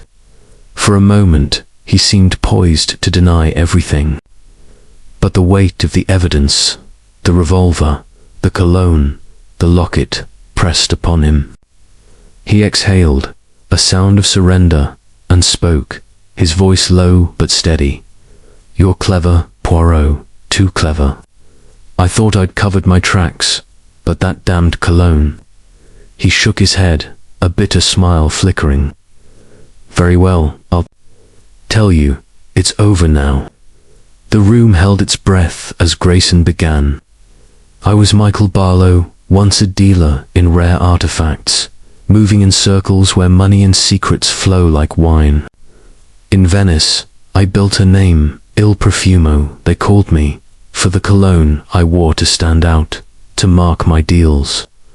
The Madonna was my triumph, stolen from Santa Maria dei Miracoli, a prize that could fetch millions. I sold it through aliases. Marco Bellini among them, to men like Ashby, who craved beauty and didn't ask too many questions." He paused, his eyes distant. Ashby was different. He dug too deep, traced the painting's history, found whispers of my name. He confronted Me, weeks ago, in that study. Said he'd expose me, ruin my network. I couldn't let that happen. My life, my empire, it was all at stake. His voice hardened, a flash of the cunning that had made him ill Profumo. I planned it carefully. The passage was perfect. No one suspected a butler knew its secrets. I used it to enter the study, shot him with a revolver I'd kept from another deal, and hid it in the painting's frame, behind the locket I'd planted to point to Bellini. Poirot tilted his head, his gaze piercing. And the cologne, monsieur. Why leave such a trail? Grayson's smile was grim. A miscalculation. I wore it that night, as always, but I didn't think it would linger so. When I realized you were fixating on it, I used Langston's bottle stolen from his room to plant it in the passage, the garden, Clara's room. I wanted you to look at him, not me. He was the perfect scapegoat, with his Venetian trips and his arrogance. He glanced at Langston, who stiffened but said nothing. And the pistol in Mademoiselle Clara's room. Poirot pressed, his voice sharp. A cruel touch, Nan. Grayson shrugged, unrepentant. She was an easy mark, nervous, fragile, and took Ashby's pistol from his desk weeks ago, knowing it could be useful. I planted it to muddy the waters, to make her seem unstable, perhaps guilty. It was a diversion, nothing more. His eyes met Clara's, and she flinched, her relief tinged with horror. Lady Margaret spoke, her voice cold. You served us for years, Grayson. How could you betray us so? Grayson's gaze was steady, almost defiant. Loyalty pays poorly, my lady. Ashby's collection was my ticket to freedom, to a life beyond serving. He was a fool to think he could cross me and live. Dr. Harper's voice cut through, calm but firm. And the locket, Grayson. Why leave it in the frame? Grayson's lips twitched. A flourish, doctor. The initials were mine, Michael Barlow, but I knew you'd chase Bellini, a dead end. It was meant to confuse, to keep you spinning. He looked at Poirot, a grudging respect in his eyes. I didn't count on you, Poirot. Your nose, it's sharper than I thought. Poirot's mustache twitched, a faint smile of satisfaction. The nose, monsieur. It is as keen as the mind. You hid the revolver well, but the cologne, it was your signature, and it betrayed you. The wax in the passage, the wool thread from your coat, these were the small truths that led to the great one. Davies stepped forward, his face grim. That's enough, Barlow, you're coming with us. He nodded to the constables, who tightened their grip on Grayson's arms. As they led him away, Grayson's head bowed, his facade of the impeccable butler shattered, revealing the calculating thief beneath. Clara's sob broke the silence, and Lady Margaret moved to her side, her resentment softened by shared grief. Langston exhaled, his relief palpable, though his eyes avoided Poirot's. Harper remained composed, her gaze thoughtful, as if reassessing the man who had unraveled the crime. Poirot stood apart, his mind already turning to the aftermath. The confession had laid bare the motive, greed, ambition, betrayal, but it was the cologne, that bold, musky scent, that had been the killer's undoing. As the household dispersed, Poirot lingered, his eyes on the study door. The Madonna's gaze, the hidden passage, the locket all had played their part. But it was the scent that had guided him, a thread through the labyrinth of deception.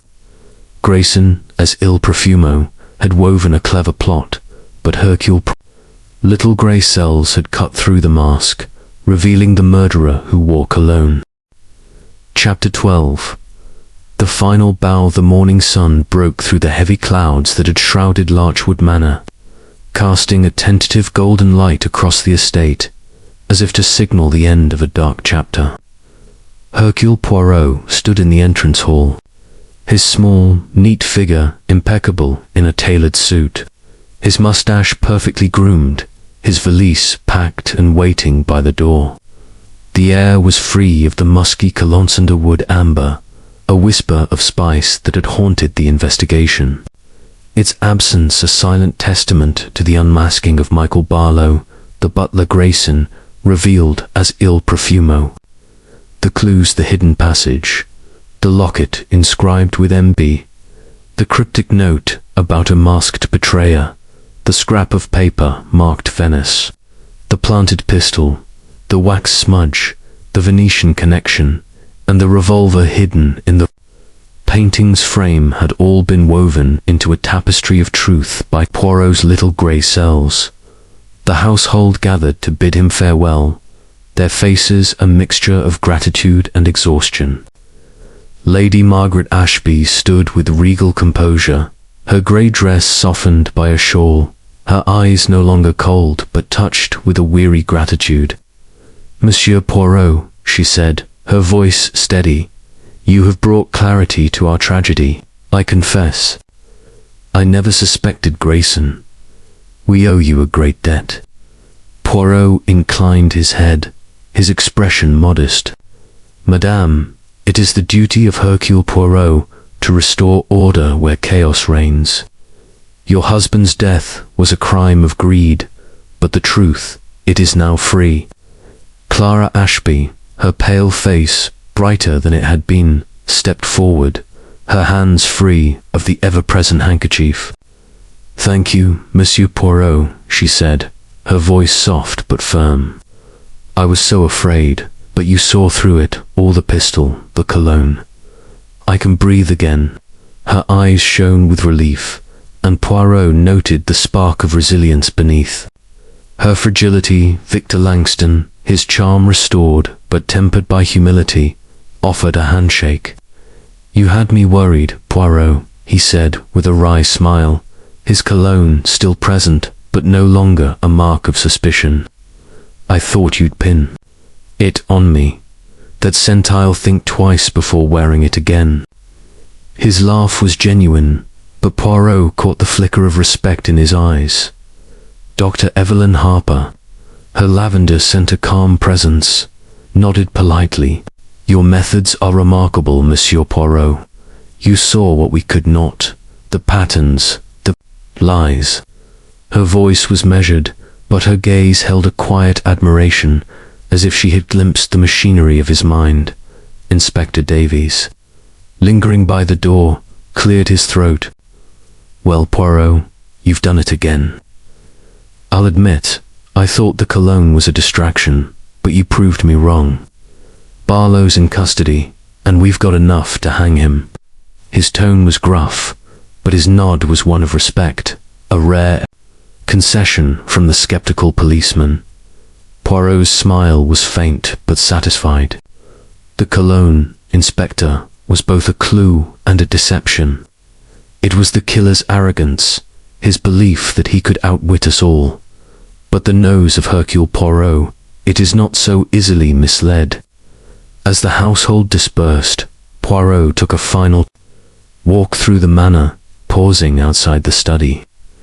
The Renaissance Madonna still hung above the desk, its dark eyes no longer accusing but mournful, as if grieving for the chaos it had sparked. Lady Margaret had vowed to return it to Venice, to its rightful place in Santa Maria dei Miracoli, a gesture to cleanse Larchwood of its shadow. The hidden passage, the locket, the revolver, all had been exposed, their secrets laid bare by a mind that thrived on order and precision. He reflected on the case, his thoughts as clear as the morning light. Grayson, as Michael Barlow, had been a master of deception, using his role as butler to infiltrate the household, orchestrating the theft of the Madonna and killing Sir Reginald to protect his empire. The cologne, meant to implicate Langston, had been his fatal error, a flourish of pride that Poirot's keen senses had unraveled. The planted pistol, the wax smudge, the wool thread, all were threads in a web of lies.